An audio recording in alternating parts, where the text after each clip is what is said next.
told me I should fight back. They don't like that. Just know if you rock the boat, you better have a life raft. Woo! What up, everybody in the YTBC? So this is actually a subscriber suggested video or requested. Recently I was in the chat room of a live stream that Corey Lee Boxing did, and the subject of, you know, AJ versus Wilder negotiations came up. Me and October 4th, of course, we are on the side, you know, we're the school of thought that AJ was the one trying to make that fight. And Corey Lee Boxing is of the school of thought that it was AJ that was the reason the fight didn't happen. That he didn't make any legitimate offers or anything. So, at the end of this little back and forth that we had with him, October 4th said, hey, Red Glove, maybe you should make a video, you know, addressing these things. So that's what I'm doing right now. So I actually find this very simple. I find this extremely easy, and I just don't see why it's so hard for some fans to comprehend. Whether it be their fandom, whether it be, you know, whatever it is, I don't know if it's fandom or hate or a combination of the two, but it just seems very difficult for a lot of fans to grasp this. And this is something that is just tried and true, okay? The fact of the matter is, Deontay Wilder made an offer on Instagram. He said the money's in the bag and gave no terms, no conditions. And Shelly Finkel, if I remember correctly, had a statement saying, you just accept the fight or don't. Not his exact words, but it was basically what he was saying. Now, Anthony Joshua, his team actually produced contracts.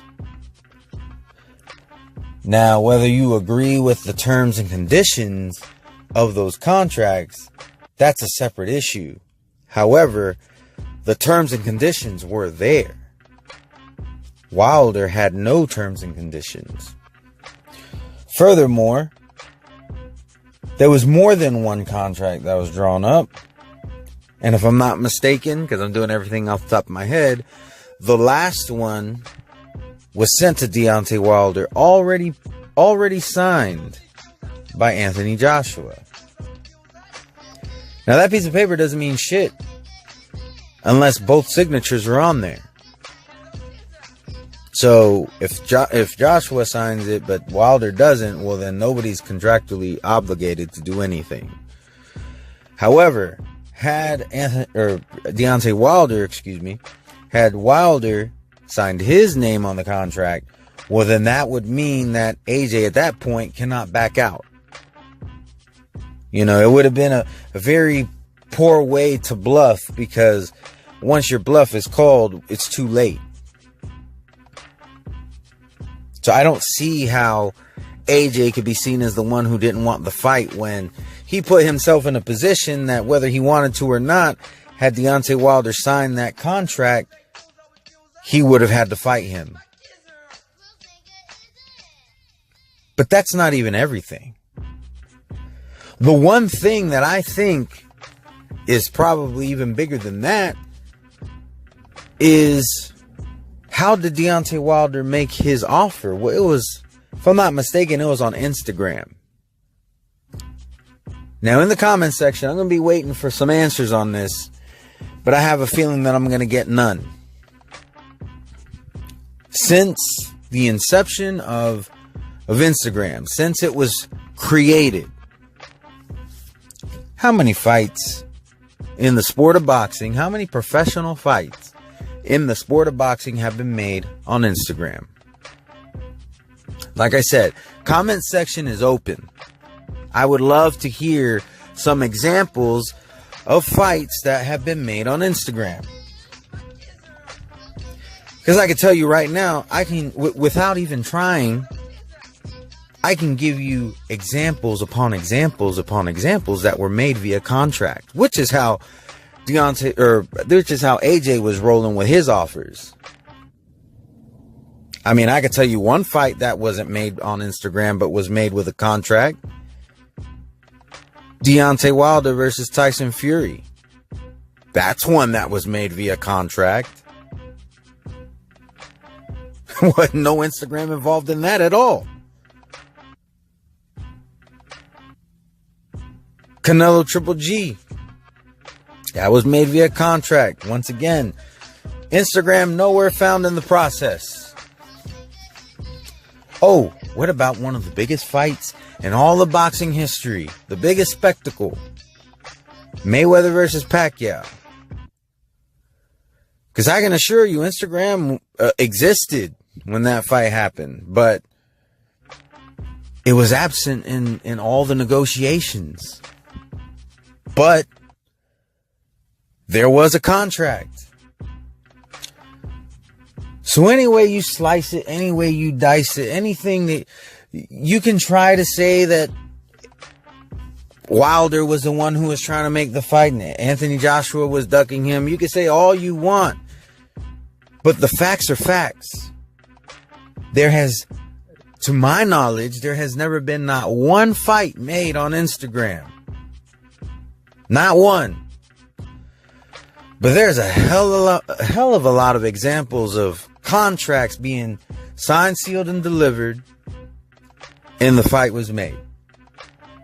Now, don't get me wrong. If a contract is signed, does not mean that that fight is definitely going to happen. Injuries happen. Fake injuries happen. Things do happen where fights don't happen for whatever reason. But those are actually far and few between. It doesn't happen all that often. I mean, in recent memory, there was when Pulev pulled out of his fight with AJ. There was the Billy Joe Saunders when he was supposed to fight Martin Murray.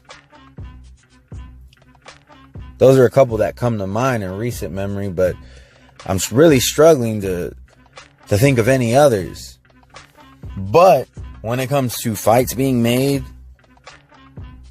in black and white on paper, being signed with the almighty, there's an old saying that the pen is mightier than the sword, and there is some truth to that. Not just in, literature, but I think, Deontay Wilder signing that contract would have said a lot more about how much he wanted that fight than running his mouth on Instagram. But yeah, I'm not short on examples of fights that were made on paper. But I have a feeling you guys are going to be struggling to find the Instagram made fights. It's all a facade.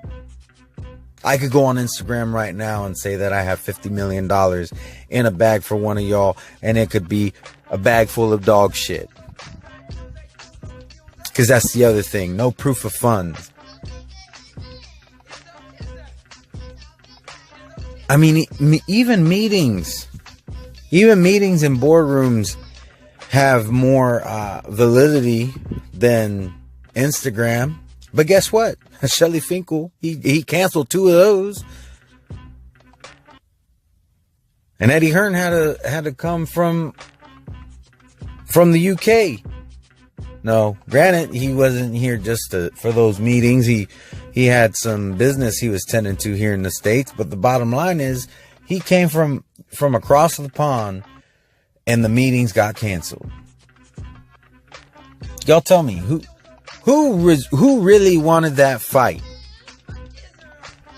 The one who was using the vehicle that pretty much every fight is made with? Or somebody who's just running his fucking mouth on Instagram? To all my subscribers, anybody watching my videos, or you just so happen to stumble on this video, yo, let me know what y'all think. Is there something that I'm missing? And once again, I am more than willing to hear y'all out on these fights that were made on Instagram, supposedly. Y'all have a wonderful and blessed day. Peace. Undefeated.